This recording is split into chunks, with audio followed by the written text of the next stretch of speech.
मैं खाली सड़क के किनारे भागती चली जा रही थी। एक पल के लिए भी रुकना मेरे लिए ख़तरे से खाली नहीं था, क्योंकि वो लोग कभी भी मेरा पीछा कर सकते थे, मुझे पकड़ सकते थे।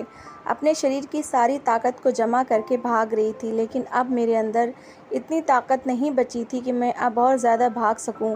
अब मैं बहुत ज़्यादा थक चुकी थी, इसलिए सड़क के किनारे ही बैठ गई।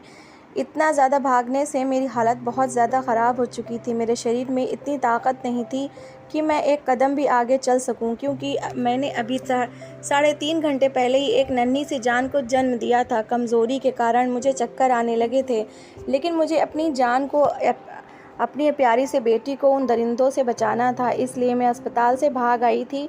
आम हालात में ये तो सोचना नामुमकिन था, लेकिन जिन हालातों से मैं गुज़र रही थी उसमें मुझे ये सब करना ही पड़ा।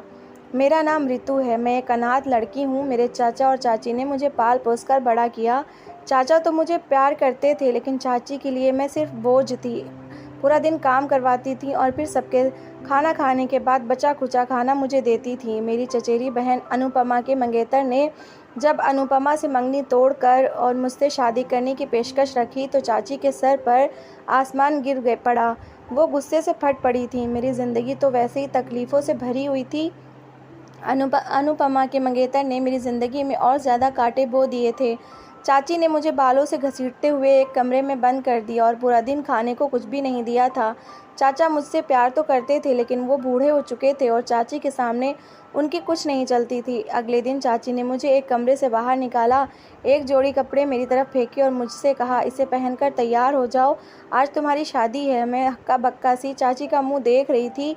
दूसरे शहर में चाची की एक सहेली रहती थी। उनके बेटे से चाची ने मेरी शादी करवा दी। मैं चाची के टुकड़ों पर पलने वाली। मेरे अंदर इतनी हिम्मत न थी और ना ही मेरी औकात थी कि मैं चाची से सवाल कर सकूं, जिसके साथ मेरी शादी हो रही है वो कैसा है। इसलिए चुपचाप उनके फैसले के आगे सिर झुका दिया। मैं चाचा के गले मिलकर बहुत रोई थी। चाचा ने प्यार से मेरे सिर पर हाथ फेरा था और मुझे दुआ दी थी कि जाओ बेटा, जहाँ रहो खुश रहो। मैं अनुराग की दुल्हन बनकर अनुराग के घर आ गई।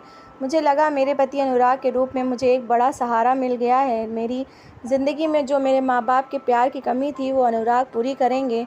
लेकिन मुझे क्या पता था कि ये रिश्ता मेरे लिए जलते हुए अंगारों से कम नहीं होगा। अनुराग के घर में बहुत सारे लोग थे। अनुराग अपने घर में सबसे बड़े थे। अनुराग से छोटे उनके 5 भाई बहन थे, 3 बहनें और 2 भाई। अनुराग सबसे बड़े थे और मैं सोच रही थी कि इस घर की बड़ी बहू बनकर आई हूँ, लेकिन ये मेरी गलतफहमी थी। मैं तो उस घर में नौकरानी बनकर लाई गई थी। शादी की पहली रात अनुराग ने मेरे हाथों को अपने हाथ में लेते हुए कहा था, मुझसे वादा किया था कि मैं तुम्हें दुनिया की सारी खुशियाँ दूंगा, तुम पर कभी आँच नहीं आने दूंगा। वो पूरी रात अपनी बेपनाह मोहब्बत मुझ पर लुटाते रहे थे। अनुराग की बेपनाह मोहब्बत देखकर मुझे लगा था कि जैसे मेरे दिल की बंजर ज़मीन पर ठंडी ठंडी फुहार पड़ रही हो। लेकिन ये खुशी भी मुझे ज़्यादा देर के लिए नसीब नहीं हुई। इस बार भी मैं खाली दामन ही रह गई। खुशियाँ इस बार भी मेरे पास आते आते रह गई थी। मुझे समझ आ गया था कि मेरी आजमाइश का दौर अभी ख़त्म नहीं हुआ। मुझे मेरी औकात अगले दिन ही समझ आ गई थी, जब सुबह सुबह मेरी सास ने मेरे कमरे का दरवाज़ा ज़ोर ज़ोर से खटखटाया था। दरवाज़ा खोलते ही वो मुझ पर बरस पड़ी थी और मैं हक्का बक्का सी उनका मुंह देख रही थी। लगातार मेरी सास चीख चीख कर बोलती जा रही थी। उनके शब्दों की आग मेरे पूरे शरीर को झुलसा रही थी। वो चीख चीख कर कह रही थी, मैं तुझे यहाँ अय्याशी करने के लिए नहीं लाई हूँ। तू जन्नत को खाली हाथ में इसलिए लेकर आई हूँ ताकि तुम मेरे पूरे घर का काम संभालो, बिना ज़ुबान हिलाए मेरे हर हुक्म को मानो। तुझे इस घर में मैं एक नौकरानी की हैसियत से लाई हूँ। बहुरानी बनने की कोशिश मत कर। 7 बजने वाले हैं और तू महारानी की तरह पड़ी हुई है, अब तक सो रही है। तेरी चाची ने तो ये कहकर तुझे हमारे गले से बांध दिया था कि तू बहुत ही मेहनती है, सारा काम बिना किसी चू चाहे के कर लेती है, लेकिन तेरे ऐश देखकर तो नहीं लगता। मैं आंसू पीती हुई कमरे से बाहर निकली। मेरी चाची ने जानबूझकर मुझे इस दलदल में धकेल दिया था। जैसे ही मैं कमरे से बाहर निकली, मेरी बड़ी नंद कहने लगी, मेरे भाई को अपनी अदाओं के जाल में फंसाने की कोशिश मत करना। मेरा भाई सिर्फ माँ की सुनता है और किसी की नहीं। तुम इस घर में नौकरानी बनकर आई हो तो नौकरानी बनकर ही रहना। कोई भी ऐसा काम मत करना जिसकी वजह से तुम्हें धक्के देकर बाहर निकाला जाए।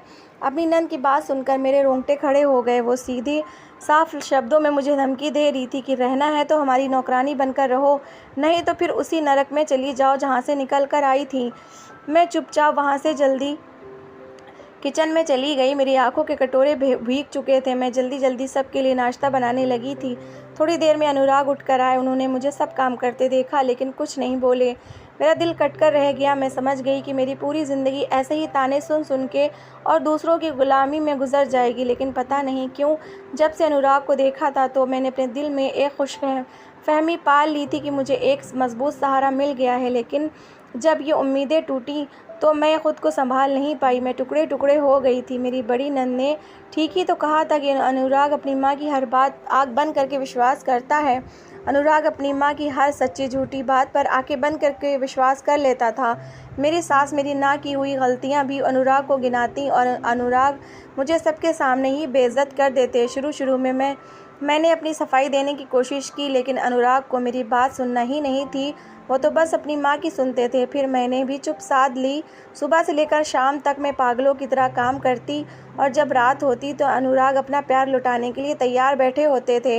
लेकिन उस समय मुझे अनुराग का प्यार एकदम झूठ लगता था। मेरा ठंडा रवैया देखकर अनुराग भी करवट लेकर सो जाते थे। ज़िंदगी ने मुझे बहुत बड़ी मात दी थी। धीरे धीरे दिन यूं ही गुजर रहे थे कि तभी मेरी ज़िंदगी में एक ठंडी हवा का झोंका आया जो मुझे अंदर तक सुकून दे गया। काफ़ी दिनों से मेरी तबीयत तो ख़राब लग रही थी लेकिन मेरी सास मुझे डॉक्टर के पास लेकर नहीं जा रही थी। और जब एक दिन मैं घर के काम करते करते अचानक बुरी तरह से चकरा कर गिर गई तो मजबूरी में मेरी सास को मुझे डॉक्टर के पास लेकर जाना ही पड़ा। डॉक्टर ने मेरा चेकअप किया और बताया कि मैं उम्मीद से हूँ। इस खबर ने मेरे अंदर तक एक नई जान फूंक दी।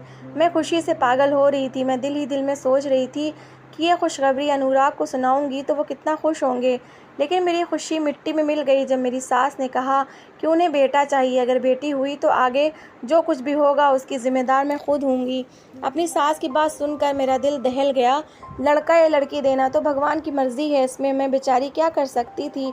लेकिन मैं इतना ज़रूर जानती थी कि मेरी सास को लड़का चाहिए तो अगर मेरी लड़की हुई तो मेरी सास उसे नुकसान ज़रूर पहुंचाएंगी।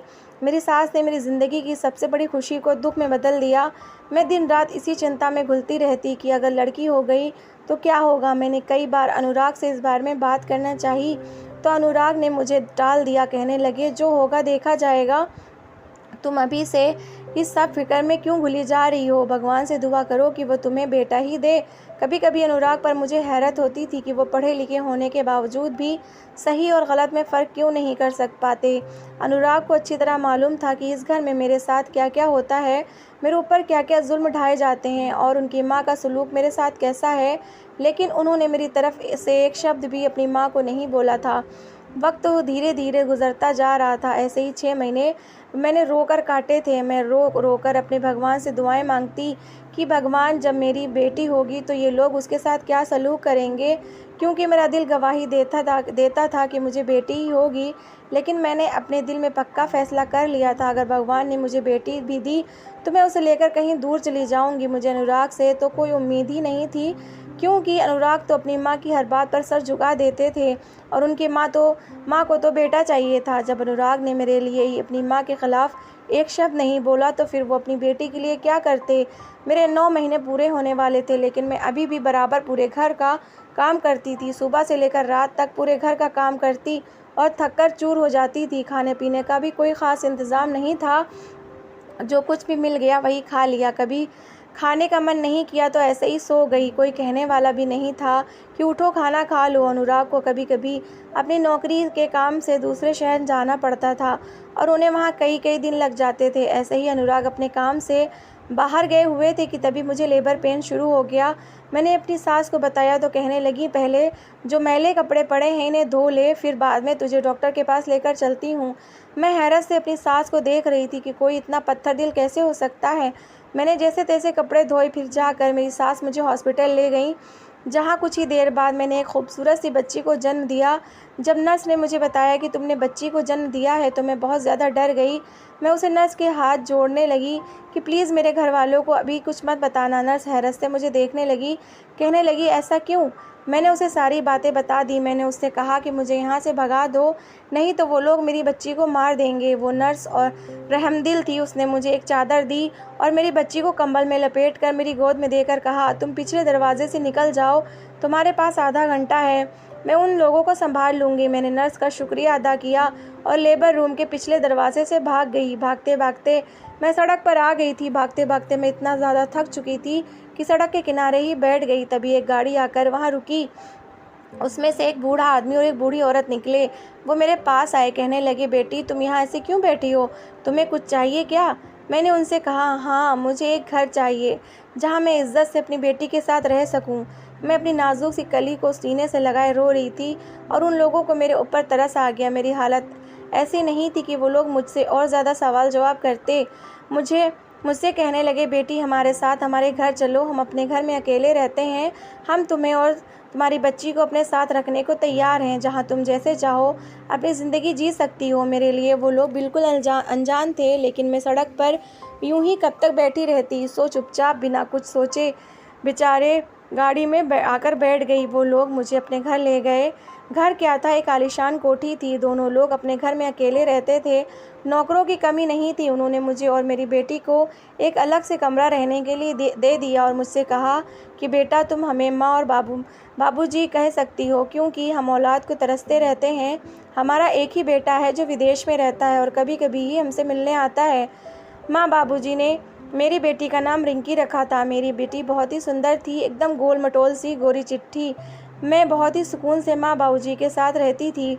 वो लोग मेरी बेटी का बहुत ही ध्यान रखते थे, उसे बहुत ही प्यार करते, पूरा पूरा दिन अपनी गोद में खिलाते। मैंने उन्हें बता रखा था कि मेरे पति की मौत हो चुकी है और मेरे ससुराल वाले अच्छे लोग नहीं हैं।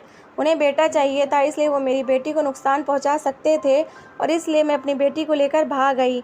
माँ बाबूजी ने कहा कि तुम आराम से यहाँ रहो, तुम्हें और तुम्हारी बेटी को कोई नुकसान नहीं पहुंचाएगा। मैं हैरान होती थी कि मैं कितनी बदनसीब थी कि मुझे सच्ची मोहब्बत कहीं भी नसीब नहीं हुई और मेरी बेटी कितनी खुशनसीब है कि जिसे दूसरों से सच्ची मोहब्बत मिली है। मैं भी बाबूजी की एक बेटी बनकर ख्याल रखती थी, उनकी हर छोटी छोटी ज़रूरतों का ख्याल रखती, उनकी सेवा करके मुझे खुशी मिलती और वो मुझे दुआएं देते नहीं थकते थे कि ज़रूर पिछले जन्म में कोई अच्छे काम किए होंगे जो तुम हमें मिली। समय पर लगाकर उड़ रहा था। मेरी बेटी 1 साल की होने वाली थी कि तभी माँ बाबूजी बीमार पड़ गए और बिस्तर से लग गए। मैं दिन रात उनकी सेवा में लगी रहती थी। एक बार बाबूजी मेरा हाथ पकड़कर कहने लगे, बेटा रितु, मैंने तुम्हें अपनी सगी बेटी की तरह रखा है। मैंने तुमसे सगी बेटी से भी ज़्यादा मोहब्बत की है और रिंकी को तो मैंने अपनी गोद में खिलाया है। मैं नहीं चाहता कि हमारे मरने के बाद तुम बेआसरा हो जाओ। हमारी बीमारी का सुनकर हमारा बेटा विदेश से आ रहा है, तो मैं चाहता हूँ कि तुम्हारी शादी अपने बेटे से करा दूँ। फिर तुम और रिंकी हमेशा इस घर में रहोगे, तुम्हें कोई तकलीफ़ नहीं होगी। बाबूजी के मुंह से ये बात सुनकर मैं हक्का बक्का रह गई। मैं तो शादीशुदा थी, मैं भला उनके बेटे से शादी कैसे कर सकती थी। मैं अब भी अनुराग की पत्नी थी। मैंने मना करने के इरादे से बाबूजी की तरफ देखा, लेकिन उनकी उम्मीद भरी नज़रें मुझ पर टिकी हुई थी। मैं मना करते करते रह गई। मैं एक बीमार इंसान का दिल नहीं तोड़ सकती थी। मैंने सोचा जब उनका बेटा आ जाएगा तो उससे बात करूंगी कि मैं शादीशुदा हूँ और मेरा पति ज़िंदा है और मुझे यकीन है वह मेरी बात को ज़रूर समझेगा और अपने माँ बाप को भी समझा लेगा। मेरी हाँ ने जैसे उनके अंदर तक एक नई जान फूंक दी थी। वो लोग कितनी खुशी से शादी की तैयारियां कर रहे थे कि मैं हैरान थी। मेरा एक एक दिन बहुत ही मुश्किल से कट रहा था। 3 दिन बाद उनका बेटा आने वाला था। आज घर में बहुत चहल पहल थी, बहुत ही रौनक थी। माँ बाबूजी ने पूरे घर को चमका रखा था क्योंकि आज ही उनका बेटा आने वाला था। मैं माँ बाबूजी के साथ बैठी थी, रिंकी हमारे बीच ही खेल रही थी कि तभी बाहर गाड़ी का हॉर्न बजा। माँ जी बोली, लो मेरा बेटा आ गया। तभी उनका बेटा अंदर दाखिल हुआ, जिसे देखते ही मेरे रोंगटे खड़े हो गए। ये तो अनुराग है, लेकिन अनुराग इनके बेटे कैसे हो सकते हैं। मेरे सिर पर आसमान गिर पड़ा था, मुझे कुछ समझ नहीं आ रहा था। फिर अचानक मैं बिजली की तेज़ी से रिंकी की तरफ बढ़ी और उसे अपनी गोद में उठा लिया और पीछे हटते हुए बोली, मेरे करीब आने की कोशिश मत करना, नहीं तो मैं तुम्हारी जान ले लूँगी। अगर मेरी बेटी को नुकसान पहुँचाया तो मैं तुम्हें कभी नहीं छोड़ूंगी नहीं। अनुराग मेरी तरफ तेज़ी से बढ़े और कहने लगे, ऋतु तुम कहाँ चली गई थी? मैंने तुम्हें कितना ढूंढा लेकिन तुम मुझे नहीं मिली। अनुराग जितना मेरे पास आ रहे थे मैं उतना ही उनसे दूर जा रही थी। अनुराग के अंदाज में बेचैनी थी, बेताबी थी, अपनी बेटी से मिलने की तड़प थी, लेकिन मुझे कुछ भी दिखाई नहीं दे रहा था। मैं तो डर के मारे थर-थर काँप रही थी। मैं सोच भी नहीं सकती थी कि अनुराग से मेरा कभी सामना भी होगा। मेरे दिमाग में यही बात थी कि अनुराग मेरी बेटी को मुझसे छीन लेंगे। अनुराग मुझसे बार बार पूछ रहे थे, तुम कहाँ चली गई थी? प्लीज़ डरो मत, मैं तुम्हें और हमारी बेटी को कोई नुकसान नहीं पहुँचाऊँगा। हम दोनों ही इस वक्त तो भूल गए थे कि हमारे अलावा कमरे में माँ बाबूजी भी हैं। माँ बाबूजी हैरत से कभी मुझे देखते तो कभी अनुराग को। उनको तो कुछ समझ में नहीं आ रहा था। अनुराग बोले, रितु, जब तुम मुझे छोड़कर चली गई तो तुम्हें पता है मैंने तुम्हें कितना याद किया, तुम्हारी याद में कितना तड़पा हूँ। बेटी की खबर सुनकर मैं बहुत खुश हुआ था, लेकिन अगली खबर ने मेरे सिर पर आसमान गिरा दिया था कि तुम हमारी बेटी को लेकर फरार हो गई हो। माँ ने मुझे बताया था कि तुम अपने किसी पुराने आशिक के साथ भाग गई हो, लेकिन मेरा दिल कहता था कि तुम किसी के साथ नहीं भागी, बल्कि मेरी माँ से परेशान होकर अपनी बेटी को लेकर भाग गई हो। अनुराग रिंकी को गोद में लेने के लिए मचल रहे थे, लेकिन मैं अब भी डरी हुई थी और रिंकी को सीने से चिपकाए खड़ी थी। मैं अनुराग पर कैसे भरोसा कर लेती, जिन्होंने 1 साल तक मेरे हक के लिए कोई भी आवाज़ नहीं उठाई थी। फिर कैसे भरोसा कर लेती कि आज उनकी मोहब्बत अपनी बेटी के लिए जाग चुकी है। वो तो अपनी माँ की हाँ में हाँ मिलाने वाले बेटे थे, और उनकी माँ को तो बेटा चाहिए था ना। बाबूजी हैरानी से सब कुछ देख रहे थे और हमसे बार बार पूछ रहे थे, बेटा ये सब क्या है? क्योंकि उनकी नज़र में तो मैं बेवा थी, और मैं भी जानना चाहती थी कि अनुराग उनके बेटे कैसे हो गए। बाबूजी ने रिंकी को गोद में ले लिया और अपनी गोद में बैठा लिया था। फिर धीरे धीरे सारी गांठें खुलती चली गईं। अनुराग माँ बाबूजी के ही बेटे थे। बचपन में ही उनके चाचा ने उन्हें गोद ले लिया था, क्योंकि उनके चाचा की कोई औलाद नहीं थी। लेकिन भगवान की मर्जी, अनुराग को गोद लेते ही उनके घर बच्चों की लाइन लग गई। उनके घर 5 बच्चों ने जन्म लिया, 2 लड़के और 3 लड़कियां। अनुराग का एक बड़ा भाई था जिसका नाम महेंद्र था। वो माँ बाबूजी के साथ रहता था, लेकिन एक रोड एक्सीडेंट में महेंद्र की मौत हो गई। माँ बाबूजी अब बिल्कुल अकेले हो गए थे। उन्होंने अपने भाई से कहा कि अब अनुराग को मुझे दे दो। तुम्हारे घर तो भगवान की कृपा से 5 बच्चे हैं, लेकिन अनुराग की चाची एक लालची औरत थी। उनकी नज़र बाबूजी के पैसों पर थी। वो अनुराग के ज़रिए बाबूजी के पैसे हथियाना चाहती थी, इसलिए उन्होंने अनुराग को कभी भी माँ बाबूजी के पास आने नहीं दिया और उसे अपने काबू में करके रखा। चाची उसे हमेशा इमोशनली ब्लैकमेल करती थी कि और वो माँ बाबूजी के पास आता और खूब सारे पैसे लेकर जाता था। अनुराग चाची से बहुत प्यार करता था, क्योंकि उसने बचपन से ही चाची को ही अपनी माँ के रूप में देखा था, इसलिए उनकी सारी बातें खुशी खुशी मान लेता था। एक बार चाची बाबूजी के पास आई और कहने लगी, अनुराग की पढ़ाई के लिए एक मोटी रकम की ज़रूरत है। बेटी की पढ़ाई का सुनकर बाबूजी ने भी एक मोटी रकम चाची को दे दी थी, लेकिन चाची ने उस रकम को अपने खर्चे में ले लिया और अनुराग को वैसे ही छोटे मोटे स्कूल में पढ़ाई कराती रही। माँ बाबूजी यही समझते थे कि उनका बेटा विदेश में सेटल है, वही पढ़ाई की है, वही नौकरी करता है, लेकिन उनका बेटा तो यही कोई छोटी मोटी सी नौकरी करता था। अनुराग ने भी अपनी माँ बाप को ये बात नहीं बताई थी कि उन्हें दुख होगा। वो कभी कभी 1-2 साल में अपने माँ बाप से मिलने आता था और यही दिखावा करता कि वो विदेश से आया है। इस वक्त भी अनुराग चाची के घर से ही अपने माँ बाप से मिलने आया था, लेकिन मुझे और अपनी बच्ची को देखकर अपने जज्बात पर वो काबू नहीं कर पाया और इसीलिए सारा भेद खुल गया। अनुराग ने बताया कि जब तुम बच्ची को लेकर हॉस्पिटल से भाग गई थी तो उस दिन रात को मैं बहुत रोया था। मैं तो अपनी बच्ची की शक्ल भी नहीं देख पाया था। बाद में मुझे एहसास हुआ कि तुम्हारे साथ कितना जुल्म हुआ है और मैं कितना गलत था। तुम्हारा पक्ष भी नहीं ले पाया। तुम्हारे साथ 1 साल रहा और उसे 1 साल में मुझे तुमसे शायद मोहब्बत हो गई थी, जो मुझे बाद में जाकर पता चली कि मैं तुम्हारे बिना नहीं रह सकता। तुम्हारे और अपनी बच्ची के लिए बहुत तड़पा हूँ। भगवान से प्रार्थना करता कि कहीं तुम दोनों मिल जाओ तो तुमसे मैं अपने गुनाहों की माफ़ी मांग लूँ। माँ बाबूजी ने मुझे सीने से लगा लिया। कहने लगे, हम तो तुम्हें अपनी बहू बनाना चाहते थे, लेकिन तुम तो पहले से ही हमारी बहू थी। उन्होंने रिंकी को भी खूब प्यार किया। रिंकी के लिए उनके प्यार में पहले भी कोई कमी नहीं थी, लेकिन अब तो रिंकी उनकी पोती थी।